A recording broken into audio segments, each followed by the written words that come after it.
नमस्कार दोस्तों, मैं अंकुर उपाध्याय स्वागत करता हूं आप सभी का आपके अपने YouTube channel share market analysis में।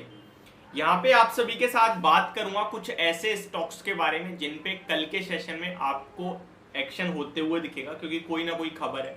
साथ ही साथ बाजार में कैसा व्यू लेके जाना चाहिए कल के लिए, एक बड़ी गिरावट के बाद क्या तेजी लौटेगी अब नए हफ्ते में, इसको समझने की और जानने की कोशिश करते हैं। इंपॉर्टेंट क्या क्या है वो समझ लीजिए। इंपॉर्टेंट ये है कि इस बार बैंक निफ्टी की एक्सपायरी वेंसडे नहीं थर्सडे होगी, क्योंकि ये वीकली नहीं मंथली एक्सपायरी है। ठीक है जी।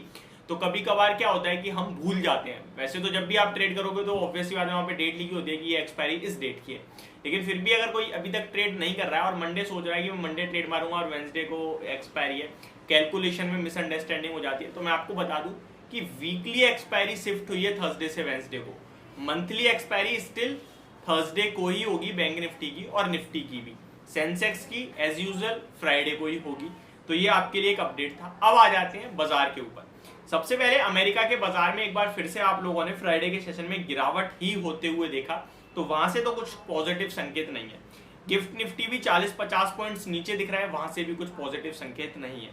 एफआईआई डीआईएस का डाटा भी कुछ खास पॉजिटिव नहीं है, इसको मैं मतलब न्यूट्रल रखना चाहूंगा, क्योंकि एफआईआई 1326 करोड़ का कैश मार्केट में बेच कर गए हैं, तो डीआईआई 801 करोड़ का कैश मार्केट में खरीद के गए हैं। और फ्यूचर्स का डाटा बिल्कुल भी नहीं है, शून्य समझ लीजिए, क्योंकि 2 करोड़ की बाइंग का डाटा है, तो बिल्कुल भी नहीं मानूंगा मैं से। ऑप्शंस में लगभग 7000 करोड़ की सेलिंग हुई है, और जिस हिसाब से निफ्टी आपके लिए फ्राइडे के सेशन में बंद हुआ है नीचे, तो कॉल ऑप्शन में बिकवाली हुई होगी ऐसा लग रहा है। वीकली क्लोजिंग है, सॉरी मंथली एक्सपायरी आपके लिए आ रही है, तो मंथली एक्सपायरी में बाजार जिस हिसाब से नीचे आया है, तो मुझे लगता है अब इस मंथ की एक्सपायरी में यानी सितंबर एक्सपायरी में बाजार ऊपर नहीं जा पाएगा। अक्टूबर में ही कुछ होगा, बड़ा एक्शन तो होगा, बट अभी के लिए मेरे को लगता है जो मेन लेवल है वो 19,550 और 500 का है, यानी 100 से 150 पॉइंट नीचे स्ट्रॉन्ग सपोर्ट है। वहां पे आने का बाजार कंसोलिडेट कर सकता है, सपोर्ट लेगा और वापस इसी लेवल के आसपास आ सकता है। ऊपर में रेजिस्टेंस की बात करें तो ऐसा कुछ खास रेजिस्टेंस है नहीं, लेवल्स के हिसाब से जरूर आपके लिए बनेगा 19,800 19,900 पे।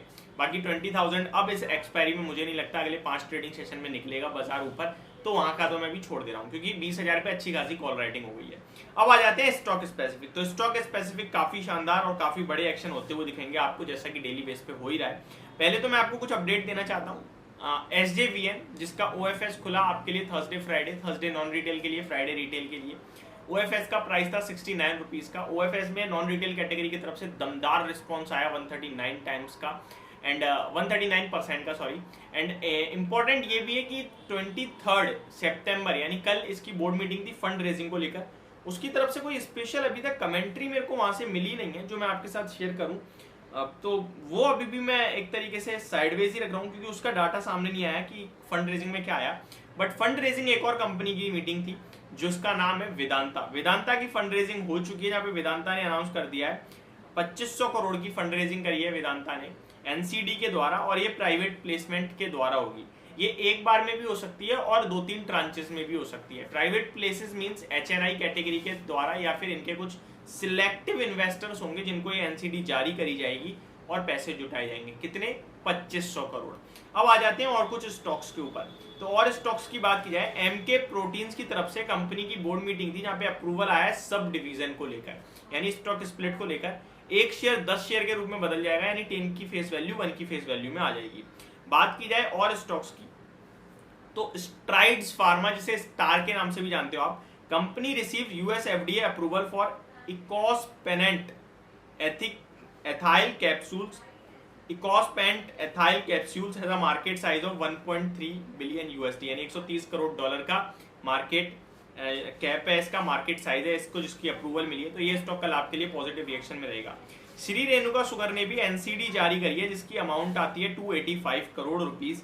एंड साथ ही साथ श्री रेणुका शुगर ने एक और चीज अनाउंस करी है, company acquires Anamika sugar mills for 235 crore, यानी 235 करोड़ में एक कंपनी खरीद ली है इन्होंने, अनामिका शुगर मिल्स।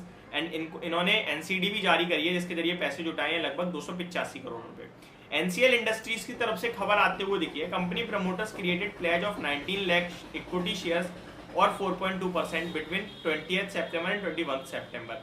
20 से 21 सितंबर को इस कंपनी ने अपने शेयर्स गिरवी रखे हैं वैल्यू है शेयर्स की 19 लाख, या तो शेयर्स मान लीजिए या 4.2% इक्विटी मान लीजिए।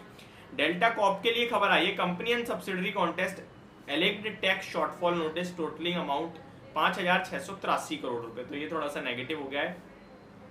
ओवरऑल ये स्टॉक्स तो आपके लिए रडार पे रहेंगे ही रहेंगे, साथ ही साथ 2-3 स्टॉक जो कंटिन्यू रडार पे चल रहे हैं, जैसे कि रिलायंस गिरता जा रहा है, HDFC बैंक गिरता जा रहा है।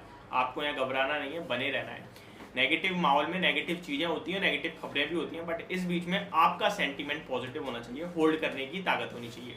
एक और इम्पॉर्टेंट चीज, अदानी ग्रुप फेवर में चल ही रहा है, वहां पे आप स्पेशली ज्यादा खबरों पे ध्यान ना दें, केवल टाइम दें। ये मेरी तरफ से आपके लिए पूरी अपडेटेड वीडियो, होप आपको सब कुछ क्लियरली समझ में आ गया होगा। Thank you so much for watching this video. Good night guys.